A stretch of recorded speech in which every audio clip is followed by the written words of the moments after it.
नमस्कार, राज्यसभा टीवी में आपका स्वागत है। आप देख रहे हैं हमारा विशेष कार्यक्रम जनतंत्र आपके द्वार। मैं हूं अमृतांशु राय। इस कार्यक्रम में हम आपको संसदीय स्थायी समिति की सिफारिशों के बारे में जानकारी देते हैं।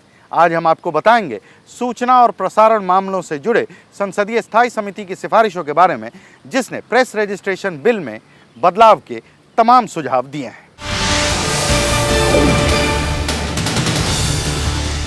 सूचना प्रसारण मामलों से जुड़े संसदीय स्थायी समिति ने कहा है कि मीडिया में विदेशी निवेश देश के हित में नहीं है। समिति ने पेड न्यूज़ के रोकथाम के लिए भी तमाम सुझाव दिए हैं।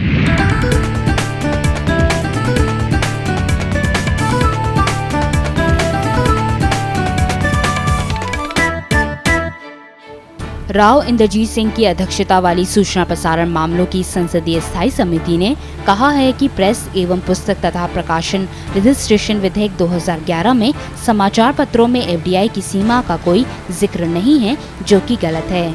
20 दिसंबर 2012 को संसद में पेश की गई समिति की 15वीं रिपोर्ट में सिफारिश की गई है कि सरकार ऐसा कुछ न करे जिससे प्रिंट मीडिया में भारतीयों का मालिकाना हक प्रभावित हो। मैं तो पूरा इनका विरोध में थे कि कोई एफडीआई हमारा प्रेस क्षेत्र में आना नहीं चाहिए, क्योंकि फॉरेन कैपिटल का ताकत इतना ज़बरदस्त है जो हमारा देश का जितना कैपिटल इनका पीछे है वो उनको पूरा अंदर कर लेंगे, दबा देंगे, और जिसको कहता है हम लोग इसका जो ग्रोथ जो उन्मेष होना चाहिए वो नहीं होंगे। एफडीआई केप नहीं है तो प्रॉपर कंट्रोल नहीं रह जाएगा। ये फॉरेन का इन्वेस्टमेंट इधर आके शायद 100% हो जाएगा तो ये लोग का डोमिनेशन उधर हो जाएगा। भारत में प्रिंट मीडिया में प्रत्यक्ष विदेशी निवेश की वर्तमान सीमा 26% है। सिर्फ वैज्ञानिक शोध पत्रिकाओं में सरकार 100% एफडीआई की अनुमति देती है, जबकि प्रेस रजिस्ट्रेशन बिल में एफडीआई की अधिकतम सीमा के बारे में कुछ नहीं कहा गया है। समिति के मुताबिक इससे सरकार के लिए प्रिंट मीडिया में 100% एफडीआई का रास्ता खुल जाएगा, जो देश के हित में नहीं है। इसलिए सरकार बिल में इसका साफ साफ उल्लेख करे। गवर्नमेंट सारी क्षेत्रों में आजकल एफडीआई लाने के लिए कोशिश कर रहा है। यही वर्ल्ड ट्रेड ऑर्गेनाइजेशंस का जो कमेटी में हमारे इंडिया गवर्नमेंट भी एक उनका साथ है। इसका एक दबाव है जी इंडिया में सभी क्षेत्रों में एफडीआई आना चाहिए। हमारा देश के लिए इसके कोई मंगलदायक कुछ नहीं होगा, खतरा पैदा करेगा। हम इनको विरोध करेंगे और इसमें पूरा आना नहीं चाहिए। ये मीडिया एक पावरफुल इंस्ट्रूमेंट है। इसका ताकत का ऊपर कुछ भी क्या इम्पैक्ट हो जा रहा है, क्या हो जाएगा इन कंट्री में किसी को मालूम नहीं है। इसलिए कंट्रोल वेरी वेरी इम्पॉर्टेंट है। इसलिए वो एफडीआई में केप रिस्ट्रिक्शन करके इतना परसेंटेज का अंदर है एफडीआई अलाउड हो जाएगा तो अपना इंटरनल का कंट्रोल उसमें रहेगा। इसलिए केप लाजिम करना चाहिए। प्रेस एवं पुस्तक तथा प्रकाशन रजिस्ट्रेशन विधेयक 16 दिसंबर 2011 को लोकसभा में पेश किया गया था, जिसे 5 जनवरी 2012 को स्थायी समिति के पास भेज दिया गया। इस बिल पर समिति ने 3 महीने के अंदर रिपोर्ट देने को कहा गया था, लेकिन ज्यादा से ज्यादा लोगों की राय जानने और बिल से जुड़े सभी पक्षों की आपत्तियां दर्ज करवाने के लिए समय सीमा बढ़ा दी गई। इस बिल का मकसद 1995 में बनी मीडिया नीति को कानूनी जामा पहनाना और 1867 में बनी प्रेस रजिस्ट्रेशन एक्ट के बदले बेहतर कानून लाना है। देखिए, रिपोर्ट में चेयरमैन और ऑनरेबल मेंबर्स ने काफ़ी मेहनत करी है, अलग अलग फील्ड से सजेशन लिए हैं। जहाँ तक लीगल व्यू है वो ये है कि ये पहले से बेटर हुआ है काफ़ी, नो डाउट। कमेटी ने काफ़ी अच्छी इसमें सजेशंस लेके या इसको अच्छा, बट अभी ये इट इज़ नॉट कंप्लीट। अभी इसमें कुछ ओवरलैपिंग इश्यूज हैं जो कानून के और होने चाहिए, और जो सजेशंस हैं वो शायद एक्सेप्ट होने चाहिए। और भी कोई इन एडिशन टू दिस अगर सजेशन के अलावा भी कोई चीज़ आ सके तो ज़रूर आनी चाहिए। पेड न्यूज के मुद्दे पर समिति ने कहा है कि अगर सरकार प्रकाशकों को विज्ञापन से होने वाली आय का ब्यौरा मांगे तो बहुत हद तक इस समस्या से निजात पाई जा सकती है। समिति ने कहा है कि सरकार प्रेस रजिस्ट्रार जनरल के पास जमा किए जाने वाले प्रकाशन संबंधी सालाना ब्यौरे में अनिवार्य कर दे कि सभी प्रकाशन विज्ञापन से होने वाली आय का पूरा विवरण दें। इसके साथ ही समिति ने प्रेस रजिस्ट्रार जनरल के अधिकारों की साफ साफ व्याख्या करने को भी सरकार से कहा है। पेड न्यूज़ का बारे में बहुत होशियार होना चाहिए गवर्नमेंट का तरफ से।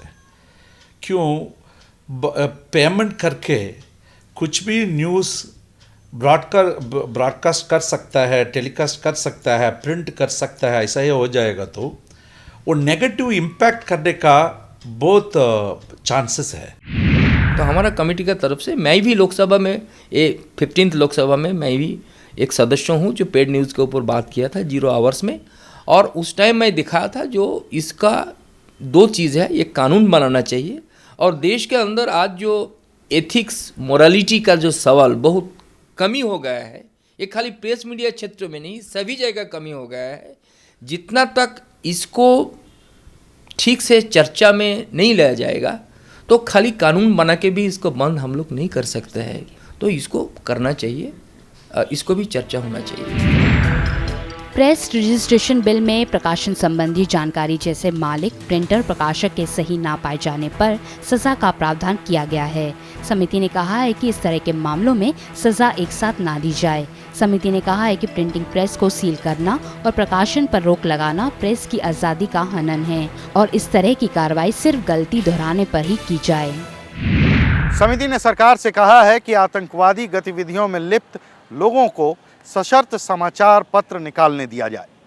इस मामले पर और ज़्यादा जानकारी देने के लिए मेरे साथ मौजूद है मेरी सहयोगी अरुणा ठाकुर। अरुणा, किस तरह के शर्त लगाना चाहती है समिति? जी हाँ अमृतांशु, इस प्रावधान के लिए समिति ने सरकार की प्रशंसा करी है क्योंकि संविधान में freedom of speech and expression के तहत जो उचित प्रतिबंध लगाए गए हैं उन शब्दों का सरकार ने खासा ध्यान रखा है। लेकिन समिति ने सरकार से ये भी कहा है कि ऐसी परिस्थिति को सरकार ना भूले जब इस तरह के व्यक्ति जेल के अंदर से अपने लेख के द्वारा सकारात्मक विचार देश और दुनिया के सामने लाना चाहते हैं तो ऐसे लेखों को प्रकाशन से रोका ना जाए। यही समिति का सरकार से कहना है। अमृतांशु, हमने बात की समिति के सदस्य राजेंद्र अग्रवाल से और जानना चाहा कि समिति ने प्रेस रजिस्ट्रेशन विधेयक में किन मुद्दों का जिक्र किया है। प्रकाशन का जो नियंत्रण है वो भारतीय हाथों में रहना चाहिए, क्योंकि अभी हमने मर्डोक का हाल देखा है और प्रेस बहुत पावरफुल होता जा रहा है। कई बार वो मार्केट को गाइड भी करता है और मार्केट को कंट्रोल भी करता है। और आज के ज़माने में अर्थव्यवस्था को भी और देश की किसी भी देश की राजनीति को भी नियंत्रित करने में मार्केट का बड़ा भारी रोल है। तो via market press can dominate the political scene also. तो ये एक स्टैंडिंग कमेटी में इस बात की चिंता थी कि कंट्रोल भारतीय हाथों में रहना चाहिए। और कंट्रोल का जो अर्थ होता है वो सब लोग जानते हैं इस बात को कि कंट्रोल किसी भी कारपोरेट सेक्टर के अंदर तभी संभव होता है जब 50+ की जो इक्विटी है वो कंट्रोल करने वाले के हाथ में हो। तो इसका निहितार्थ ये निकलता है कि इंडियन हैंड्स के अंदर उतनी हो। अभी 25% की इक्विटी अलाउड थी विदेशी, तो ये बात थी कि इसकी जो कैप न दी जाए परंतु भारतीय हाथों में नियंत्रण रहे, इसकी सावधानी बरती जाए। जैसे कि हमने देखा है कि स्टेक होल्डर्स के व्यूज़ भी लेती है स्थायी समिति, तो इस रिपोर्ट में क्या क्या स्टेक होल्डर्स की राय थी? नहीं, देखिए, जब ये बिल आया इस डिस्कशन के लिए ये 2 बार आया है। एक बार गया लोकसभा में, फिर स्पीकर महोदय ने इसको दोबारा स्टैंडिंग कमेटी को भेजा। तो इसमें जो जितने स्टेक होल्डर्स हैं उनकी कुछ आशंकाएं थीं। प्रेस के लोगों को आशंका ये थी कि हमारी आज़ादी ख़त्म ना हो जाए। जो ऑनरेबल मेंबर्स थे उनको ये चिंता थी कि आज़ादी के परिणाम स्वरूप जो एक प्रकार की जिम्मेदारी का अभाव है वो ख़त्म ना हो जाए। जैसे लगभग प्रत्येक मीटिंग के अंदर जो मुंबई में आतंकवादी हमला हुआ था, उस समय जो प्रेस का रोल था उसको सबने उस पर आपत्ति जताई और प्रेस के लोगों ने इस बात को स्वीकार किया कि हाँ वो गलत था, वो पूरा का पूरा लाइव टेलीकास्ट हो रहा था। तो ये चिंता तो कमेटी की थी कि इस प्रकार की उच्छृंखलता आगे ना हो, इसलिए कोई ना कोई जिम्मेदारी बंधनी चाहिए। और प्रेस के लोगों की ये आशंका थी कि इसके परिणाम स्वरूप हमारी आज़ादी खत्म ना हो जाए। तो कुल मिलाकर के ये हुआ कि भी प्रेस काउंसिल है या अन्य जो रेगुलेटर्स हैं जो इनको नियंत्रित करते हैं वो अधिक सक्रिय होंगे। उन्होंने ऐसा वायदा भी किया कि आज़ादी के साथ जिम्मेदारी भी आनी चाहिए। पेड न्यूज़ से रिलेटेड क्या क्या मुद्दे उठे गए और इस पे स्थायी समिति ने क्या राय दी? कमेटी का सामान्यतः मत ये था कि न्यूज़पेपर्स का या मीडिया का जो पहले रोल था, जो जिसके कारण उसको चौथा खंबा लोकतंत्र का माना गया, वो बदल गया है। ये बिजनेस हाउस हो गए हैं, ये कमाते भी हैं और बड़े बड़े बिजनेस हाउस इनको नियंत्रित भी करते हैं। तो ये कोई केवल चैरिटी तो खैर कभी भी नहीं था, लेकिन अब ये मिशन के स्थान पर ये कमाई का भी बड़ा भारी साधन है। तो उस पर कुछ ना कुछ रेगुलेशन तो उसके होनी चाहिए। और उसमें खास तौर से इस विषय पर अधिक चिंता इसलिए भी हुई कि पेड न्यूज़ की समस्या पूरे देश के अंदर बहुत फैली। इलेक्शन कमीशन ने उसका संज्ञान लिया, पार्लियामेंट ने उसका संज्ञान लिया और प्रेस काउंसिल ऑफ इंडिया ने भी उसका संज्ञान लिया। इसको कैसे नियंत्रित किया जाए, तो उसमें ये था कि जो आय है वो आप उसको दें। ये मांग भी उठी कि RTI की सीमा में इसको होना चाहिए कि नहीं होना चाहिए।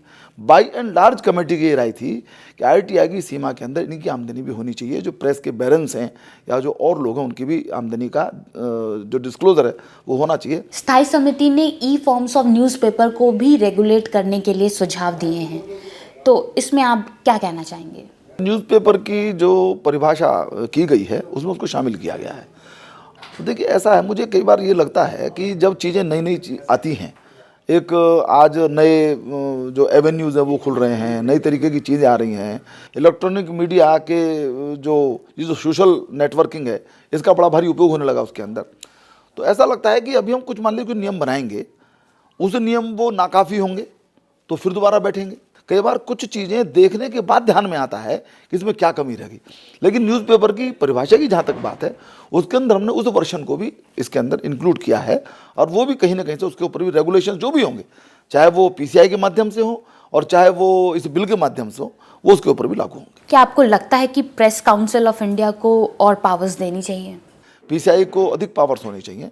और PCI के अंदर एक और भी बात थी कि केवल प्रेस से जुड़े हुए लोग नहीं होने चाहिए, कुछ अन्य लोग भी, कोई सामाजिक क्षेत्र से हों, कुछ जुडिशरी के लोग हों, क्योंकि केवल प्रेस के ही लोग यदि रहते, ये विषय भी आया था, यदि प्रेस के ही लोग केवल रहेंगे तो शायद वो तटस्थ होकर के फैसला नहीं कर सकते। कि कुछ चीज़ें शायद करने से ध्यान में आएंगी, जब हम करते जाएंगे तो हो सकता है एक आध और अमेंडमेंट इसमें लाना पड़े। समिति इस बात को मानती है कि प्रेस की आज़ादी को बिल्कुल भी कम किए बगैर प्रेस को जिम्मेदार बनाया जाए, चाहे वो इलेक्ट्रॉनिक मीडिया हो और चाहे वो प्रिंट मीडिया हो। बिल फॉरेन पब्लिकेशन को भी इंक्लूड करने की बात कह रहा है, तो उससे जुड़े हुए क्या मुद्दे उठे गए और सुझाव क्या दिए स्थायी समिति ने इससे रिलेटेड? देखिए, फैसिमल एडिशंस के विषय में तो था कि ये हो सकते हैं, ये इसमें कोई कठिनाई नहीं है। देखिए, वास्तविक बात यही है कि हमारे यहाँ यूँ तो कंटेंट के विषय में पहले से नियम है कि कंटेंट यदि एंटी नेशनल है या हमारे सोशल फैब्रिक को वो नुकसान पहुंचाता है तो उसके लिए अलग हमारे नियम बने हुए हैं। लेकिन कुल मिलाकर के उसी जो आशंका जो न्यूज़पेपर्स के साथ है वो पब्लिशिंग के साथ भी है, वो उस आशंका को एड्रेस करते हुए, उस एप्रीहेंशन को एड्रेस करते हुए हम पब्लिकेशंस के अंदर भी छूट देने के लिए तैयार हैं। जो विदेशों के अंदर या अन्य भाषाओं के अंदर महत्वपूर्ण पब्लिकेशंस हैं उनका लाभ हिंदुस्तान के अध्ययन करने वालों लोगों को या पढ़ने वाले लोगों को मिल सके, इसलिए उसके पर कोई प्रतिबंध की बात नहीं है। लेकिन उसके अंदर भी हम अपने नियमों के अनुसार जो हमारे यहाँ हार्मफुल है उसकी इजाज़त हम नहीं देंगे। इस प्रकार की इजाज़त की बात उसमें की गई। अब वक्त हो गया है एक छोटे से ब्रेक का। ब्रेक के बाद लौटेंगे और बताएंगे कि समिति ने ऑनलाइन अखबारों को नियंत्रित करने के लिए क्या कहा है।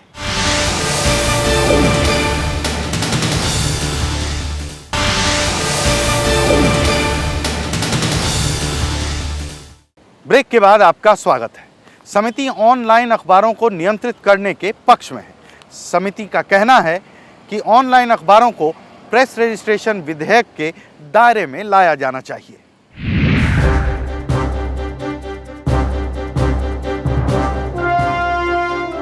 प्रेस रजिस्ट्रेशन बिल में आतंकवादी गतिविधियों में सजा पाए लोगों के प्रकाशन पर पूरी तरह से रोक लगाने को कहा गया है। समिति ने इस पर एतराज जताया है और कहा है कि सरकार विधेयक में संशोधन करे और व्यापक जांच की शर्त के साथ इस तरह के लोगों को प्रकाशन की अनुमति दे। इन इनका भी कोई प्रावधान इसका अंदर था नहीं। प्रेस काउंसिल इंडिया का चेयरमैन ऑलरेडी कह चुका है जो इसको भी अलग से कुछ कानून बना के, चाहे वो प्रेस काउंसिल ऑफ इंडिया का एक्ट के साथ लगा सकता है, नहीं तो अलग से भी इसको कंट्रोल करने के लिए होना चाहिए।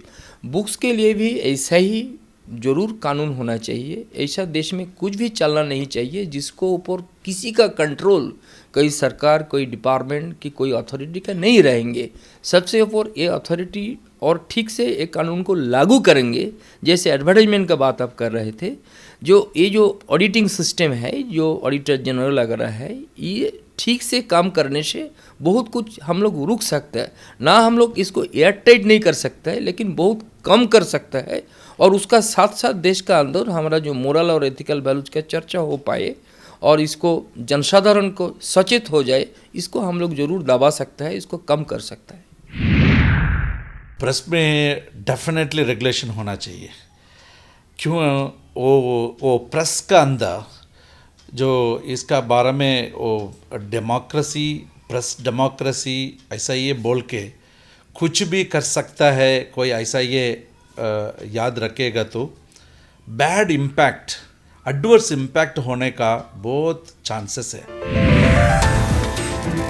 समिति के मुताबिक डिजिटल तकनीक के बढ़ते दखल, समाचार पत्रों के इलेक्ट्रॉनिक संस्करणों की बढ़ती तादाद और जनमानस में इसके बढ़ते प्रभाव पर प्रेस रजिस्ट्रेशन बिल में कुछ भी नहीं कहा गया है। साथ ही प्रेस रजिस्ट्रेशन बिल में ई बुक, इलेक्ट्रॉनिक प्रकाशन और ऑनलाइन संस्करण जैसे अहम मुद्दों की अनदेखी की गई है।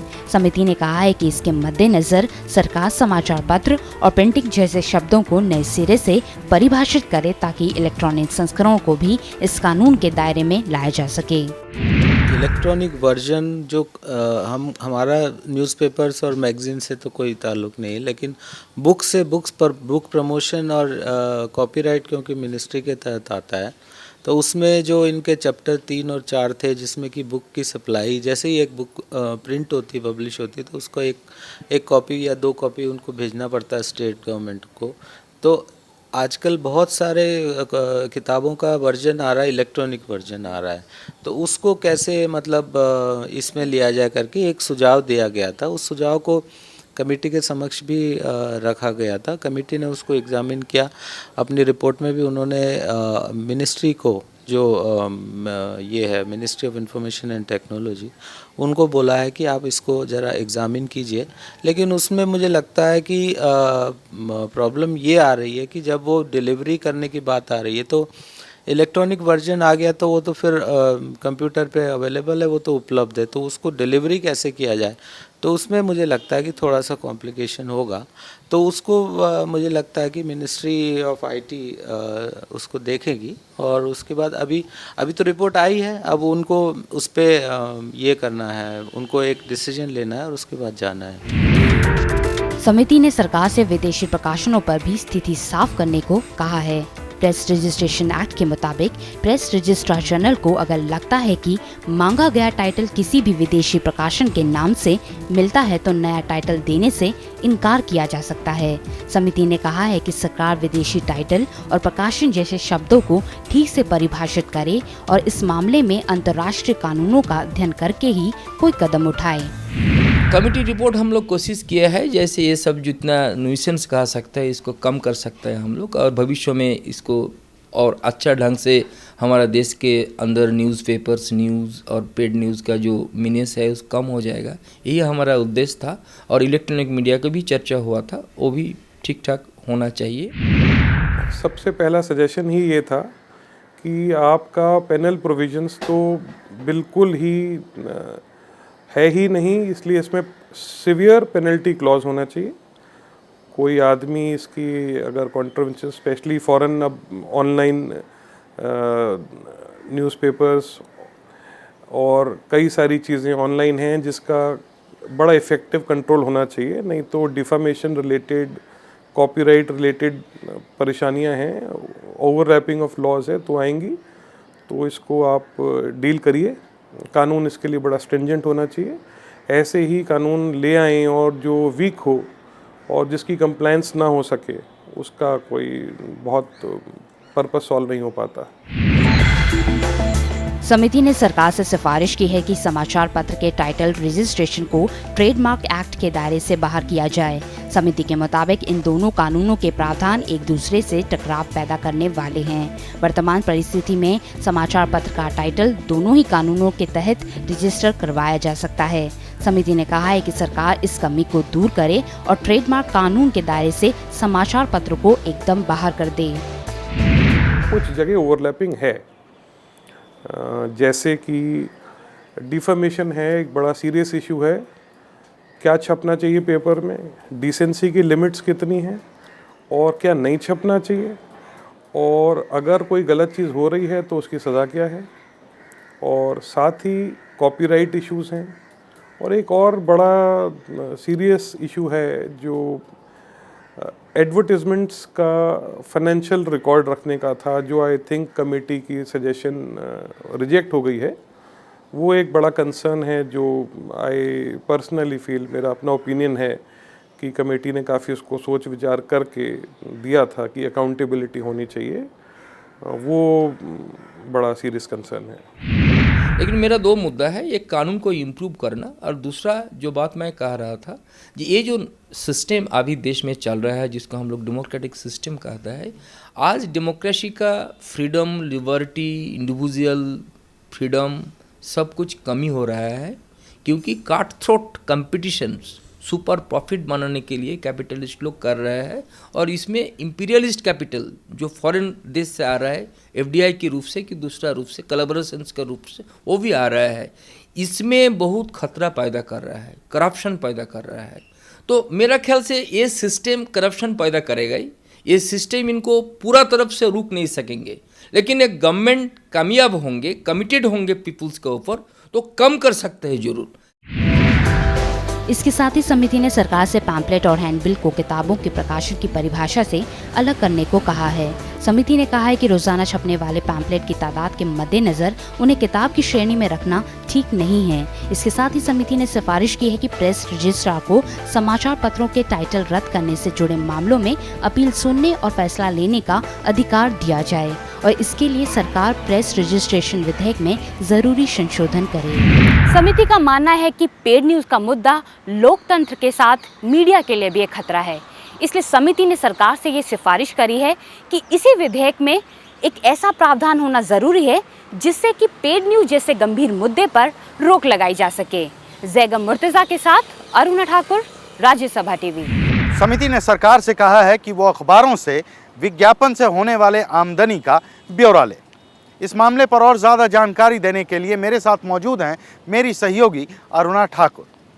अरुणा, आखिर समिति आमदनी का ब्यौरा क्यों चाहती है अखबारों से? जी अमृतांशु, मैं आपको बताना चाहूँगी कि केंद्र कैबिनेट ने सबसे पहले इस प्रावधान के लिए मंजूरी दे दी थी, लेकिन जब आईएनएस जैसी संस्था ने इस पर ऐतराज़ जताया तो सरकार ने इस प्रावधान को इस विधेयक से हटा लिया। लेकिन जब समिति ने इस पर रिपोर्ट बनाई और संसद के सामने पेश करी तो उसने देखा कि यही वो एक प्रावधान था जिसके ज़रिए हम पेड न्यूज़ जैसे गंभीर मुद्दे पर रोक लगा सकते थे, जिस पर सरकार ने कहा कि इस मुद्दे को अलग से देखेगी। लेकिन समिति का मानना था कि मीडिया ग्रुप के लिए ये एक व्यापक विधेयक है, तो इसी विधेयक के अंदर ऐसा प्रावधान होना ज़रूरी है, ये समिति का मानना है। अमृतांशु, हमने समिति के सदस्य थोकचॉप मेन्या से बात की और जानना चाहा कि समिति के सिफारिशों के मुख्य बिंदु क्या हैं। Yes, at present the FDI limit in the print media is 26%, and in the scientific journals, foreign journals, is 100%. And now at the moment they have not given any cap. Of course, this is a desire of the members of the standing committee to have a cap anyway. Fine. And I think that will give a good message so that we can have some control over that. What the committee have recommended on the issue of paid news? For the paid news, we would like to have a very holistic approach to look into the matter. It is not that easy also.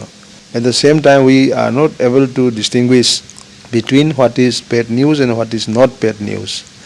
But as I understand, the opinion of the standing committee on paid news is we want to have some sort of self-regulatory mechanism in which we will definitely have opinions of those experts as well as the policy makers, so that they themselves do the monitoring. So it's very, very important that we have to have in place a monitoring mechanism in a very holistic manner. हम कार्यक्रम के आखिरी पड़ाव पर हैं। चलते चलते आइए आपको दिखाते हैं समिति के सदस्य राजेंद्र अग्रवाल का नजरिया क्या है।